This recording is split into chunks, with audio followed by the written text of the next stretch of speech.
Greetings, Taku Faithful. Thank you for joining me again this week. Once again, it's Larry Williams, OAW Commander-in-Chief, and I'm back to bring you all yet again another Arrow episode review right here on Otaku Assemble! Weekly. As always, I'm here to bring you the latest in this week's Arrow episode review. And finally back with another Arrow review. I apologize for missing the past 2 weeks. However, I've been hella busy past 2 weeks, what with finishing college.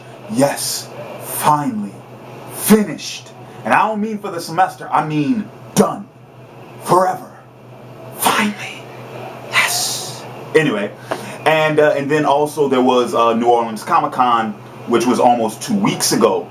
And so, but the funny thing was, it's not even so much that I wasn't able to do Arrow episode reviews. I haven't even seen episodes 7 and 8. I missed them. I wasn't even able to watch the episodes, let alone do a review, which I'm still kind of pissed off about because I know Huntress was in the past 2 episodes.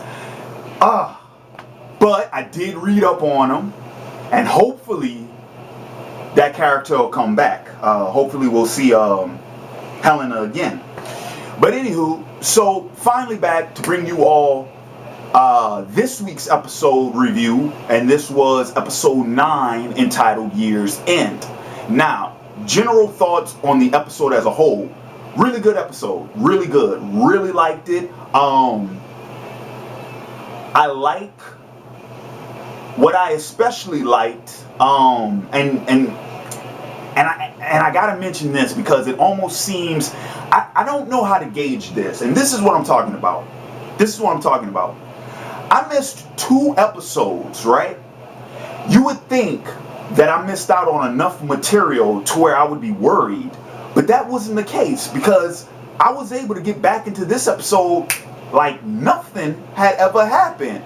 Like, it seems like a lot of the plot points and whatnot, you know, a lot of the things that were still up for speculation, a lot of the things that were still open, were still open. They were open when I left, and they were still open when I got back. Like, I don't know how to call that. I mean, because like I said, I missed the last 2 episodes, so I don't know if it's a matter of pacing, I don't know what, but not much has changed. And this is what I mean. Okay, Walter came back, right? Cool. But he's still trying to investigate what's been going on, you know, after he discovered the Queen's Gambit earlier in the season. He's still doing that. So, nothing's changed. You see what I'm saying? That's still the same. Oliver and Dago still working together doing the same gig. That's still the same. Thea still being a bitch. That's still the same. And then we got the thing with Detective Lance and his feud with Oliver as Arrow. That's still the same. And then the little relationship between Laurel and what's his face?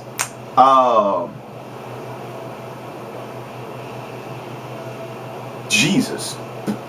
Tommy. That's more or less still kind of sort of still the same. I mean, they were dating, then they weren't, and now they're dating again. So not much has really changed. Do you see what I'm saying? A lot of everything still kind of going on. Nothing's really changed. Just a thought I had. So anyway, so going back into, I guess, my general thoughts on the episode as a whole. But the one thing I do like is this episode seemed like it was almost completely, had no filler. Like, everything in this episode, you know, had a part to play in the main story. They didn't seem like there was anything filler. So, that was good. I mean, that's real good. That's a good sign.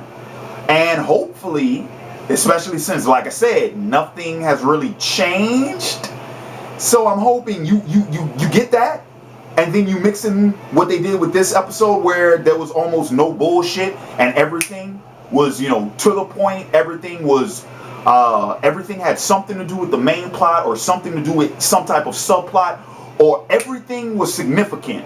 No bullshit in this episode. So you get that, you mix it with the first one, and hopefully that will lead to, you know, a good ending, or at least a good headway into the second half of the season, because we got to pick up on some stuff, and that's how you do it. Cut out all the filler bullshit, get straight to the point. That's how you go about doing that. So hopefully this is a good sign, but we will see, won't we? Alright, so few things I want to talk about. Now, the biggest thing, I'll just go straight for the biggest thing. The biggest thing I really want to talk about, because for the most part, my thing is, what got me in this episode is Mora, her associate, whose name I still don't have yet, but their associate, I'm going to use air quotes because we still don't know who or what it is. Because you got to remember, when Mora and that guy and what they're talking about, okay, sometimes he refers to it as an associate, which you assume is just one person, but then they refer to it as the organization, which is a group of people. And I read up about an unveiling in, I think, last week's episode, where you found out Tommy's dad is a member of that same organization. So I'm just going to go ahead and say we're talking about an organization, and the associate is probably the head of the organization. I think that's what they're alluding to. All right. So what I want to talk about is the nature of that unknown entity. Okay, because all right. We got Mora, who, you know, remember, I talked about it in one of my earlier reviews, where when I thought that Mora might have been a possible antagonist, when in case it's more of a matter of she's just playing ball. And it makes a lot of sense, because if she's in this organization with all these other people, remember, you guys, I talked about this, how I don't even think they've revealed why she's with that organization. We know that she told Walter she was part of it, but I don't even think we still know why. But, you know, my thing is, I think it has something to do with, you know, she can't afford to oppose them. It's in her best interest to play ball, that type of thing. Anyway, all right, so we got this organization. Mora's a part of it, right? Now, her associate. Now, see, this guy really interests me, because I'm thinking he's just a suit, when in fact, you know, he was the copycat in this week's episode. So no, this guy can actually get his hands dirty. That says so much about this character, because now I have to wonder, okay, well, where does he stand in this organization? Is he, you know, on the same footing as Mora? Does he have more power? I have to question these things, because why else would he bother with getting his hands dirty? And we do know he's in direct contact with whoever is in charge of that organization. So I'm really curious about that, and I want to know how, you know, more about that and how that goes, you know, what goes on with that. Also, now Oliver knows that this mysterious entity exists. Remember, Oliver didn't know. He didn't know that organization existed at all. No clue. And when Homeboy gave the unveiling, which, okay, this was a shocker. So, apparently, Oliver's list did not come from his dad. Robert didn't make that list. Okay.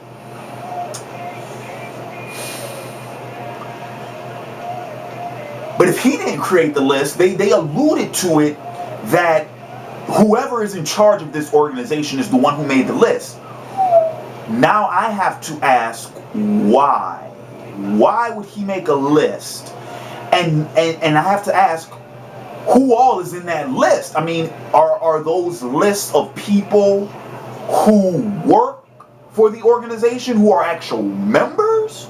Or is that a list of people who are simply at the behest of the organization? I don't know. And the reason for that being is because Mora's not on that list.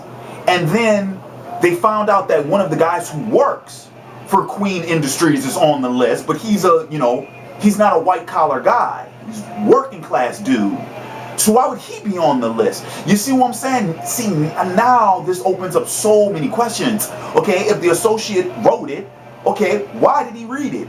Why is he keeping track of these people? And then what do they do? You see what I'm saying? We know that there's all these, higher ups, all the, I guess you can call them the top class of the city. Why are they on the list? What are they, what's going on? Is that a hit list? Hang on. Hear me out. This is what I mean. What I'm talking about is this.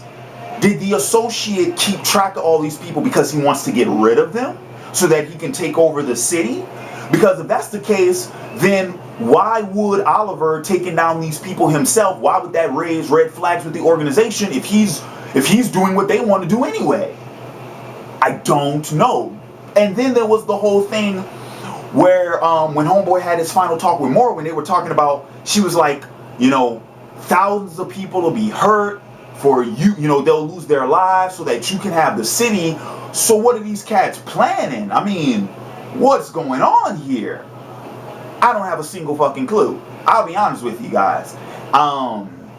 As much as I try to, make predictions and stuff based off of what's presented in the episodes, maybe I'm missing something from the past 2 episodes. Some context clues that could, put the pieces together for me. Sorry, tongue-tied. But I don't have a clue. I don't know what to make of it. And to my knowledge, we still don't know what that organization is, and we don't know who's running it. Don't have a clue. So, don't have a clue. Another thing I had to mention, because it was kind of messed up. I think, if memory serves me correctly, Detective Lance got demoted in this week's episode. Because remember when he was arguing with the police captain or police chief, not only did he take him off of the case, but he also called him sergeant, which is a step down from detective. So I think he just got demoted. And if that's the case, then I don't know where that's going to put him in regards to the rest of the story. Remember, he was the main detective, I think homicide detective, who was, going after Oliver. Well, if he's been taken off of the copycat case and he's been bumped down to sergeant, does that mean that he'll still have the same power and authority and be able to pursue Oliver the way he wants to? Or, keep this in mind now, this is a possibility, he could go rogue and become a vigilante in his own right. That's a possibility. I'm not even sure, because I don't know what to make of that. But one thing I do like, though, is that I like how the series is starting to get more into the political intrigue stuff. And what I'm talking about is, like the relationship with Detective Lance and his commanding officer, establishing the hierarchy in the police department and seeing the kind of red tape and loops that the detective has to deal with and has to go through in order to get his job done. I like that. I like how Walter pursuing, what's been going on, the mystery and Mora's her affiliation with that organization. It's bringing about, corporate intrigue. You see what I'm saying? The who's who with these powerful companies, and the who's with, politicians and lawyers and all that type of jazz. What I'm saying is both of these little subplots open up the possibility for all types of political and corporate intrigue.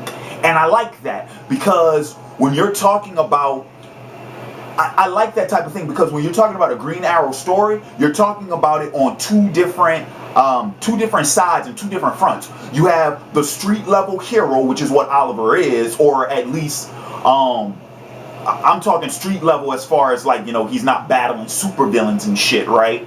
But then even when you take that in consideration, he's higher than just regular street crime, because he's dealing with corporate crime.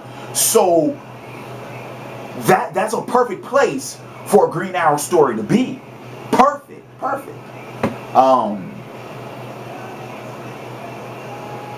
Yeah, so let's see. Is there anything else I wanted to talk about? Now I think that's it for the most part. As far as like what? Oh, okay. I can mention the flashback, but once again, it's like it's almost like the flashback brought everything back to status quo. Okay, Homeboy showed back up on the island. He captured the dude that was going after him, and Deathstroke showed back up, right? But what I'm saying is, the way the flashback ended, okay, Oliver separated from him again, and the guys have him. That's what we thought happened before we saw him come back. You see what I'm saying? Shit. What I'm saying is, before Homeboy came back, that's what we just assumed happened to him. So it happened. It just happened later on down the line. Same thing still happened. He still got captured. Oliver's still separated from him. Okay. So nothing's really changed with that, except we know now that apparently the island used to be a prison and Homeboy was a criminal. That's it. But like I said, nothing's really changed. So I don't know. I do know that the series is going on break until January 16th, which will give me more than enough time to catch up on the 2 episodes I missed. So we're just going to have to pick this whole thing up when the new episodes start. But I do love, I love the fact that they decided to take the break now with the big cliffhanger about Oliver knowing that there's somebody out there, in charge of all this shit. That's a pretty cool cliffhanger to end on. So good job with that. And so with that being said, this is going to wrap up this week's Arrow review. I want to thank you all for joining me again this week. And in the comments below, let me know your thoughts on this week's episode, but also what you expect from the second half of the series, predictions, all that jazz. Feel free to share them in the comments below. So, and speaking of breaks, I will be going on break starting officially Saturday. I got graduation this Saturday, and after that I'm heading back home to the NO for some well-deserved R&R and for some downtime, and I won't be back until January. So what's going to happen is I'm going to put out like pretty much this week will be my last week before the break. Okay, this is going to be tricky. I'm going to the midnight release of The Hobbit tomorrow night, and so I'm not sure if the video will be up late Thursday night when I get back, or if I'll just wait till upload it on Friday. But I am going to be reviewing that. And then the second thing is, I'm not sure if that's going to be the last video I do before I leave, or if I'll try and crank out a discussion of the week and a podcast this week. Not sure. It all depends on like my schedule, because I got a lot of things I need to wrap up before I leave town on Saturday. But yeah, so pretty much not sure after the Hobbit review. I'm not sure. But I will be reviewing that, so keep an eye out for it. Like I said, if not up late Thursday night, then look for it on Friday. And then I'm going on break, and I'll be back in January. And when I return,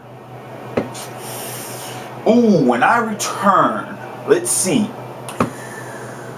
Not sure what the upload schedule is going to look like when I return. I got a new idea for a new upload schedule, and I don't mean like brand new videos. No, what I mean is just like a new way, like how I'm gonna do the videos, stuff like that. I don't know. I'm still working that stuff out. I'm gonna be doing that over the break. But as of right now, the Arrow reviews will be back in the spring when I come back. Still going to be doing the Arrow reviews. I'm going to pick the discussion of the week back up because, as you all know, haven't done that for like 2 months. You know, discussion of the weeks, you know, been a long time coming for that to come back. And, I mean, I've only done 2, but it seems like the podcasts have gotten good reception. And I actually have a topic that I want to talk about, whether or not I do that as a podcast this week or if I just wait until I come back. But I think I'm going to keep doing the podcast. And not sure about, you know, like the anime favorites, the comic book Hollywoods. I'm not sure about the fate of those. Oh, and I guess you can throw the Smallville reviews in there too, because frankly, those videos just don't get enough views. There's not a big enough demand and not a big enough viewership for those. So I'm not sure what I'm going to do with those yet. There could also be the potential of me bringing in an old segment back. Not sure yet. So I'll keep you all posted. Be sure to check back with me on the Facebook page. Be sure to check back with me on the Facebook page and on the Twitter page. Keep an eye out for my updates on that. And in one final closing note, I want to remind you all that Totems issue 1 is on sale. Shit, I forgot to do a video about New Orleans Comic Con. Damn, I guess I should do that too. Alright. Damn, I forgot about that. Alright, I'm gonna see if I can work something out. Anyway, but Totems issue 1, it is now available online. Last I checked, it was available on graphically.com. It's available for Kindle, and it's available on the Ibookstore. So that includes like iTunes, iPad, iPhone, all that jazz. All of your products, you can get it on there. The Nook and Kobo versions have yet to come out. Last I checked, they were still they were pending review. So I'm waiting for approval from Nook and Kobo before those get released. And I got a lot of physical copies of the book left over from the convention, and right now I'm working to get those in a couple of bookstores down here. But depending on how much I have left over, I'll go ahead and I'll start selling those on my official website, oawcomics.com. So I tell you what, any of you guys watching this review who want a physical copy, send me an inquiry at oawcomics@gmail.com.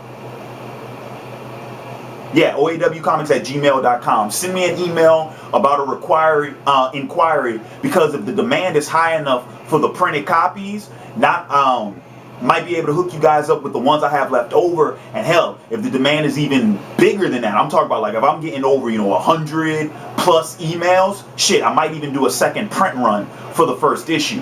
So let me know about that. Once again, that's oawcomics@gmail.com. Send it there, because I don't want to get it, like if you send it to otakuassemble@gmail, I don't want it to get it lost in the YouTube traffic. So alright, so with that being said, this has been Larry Williams, OAW Commander-in-Chief. I'm signing off. Catch you cats, like I said, if not Thursday night, Friday for my Hobbit review. And until next time, peace.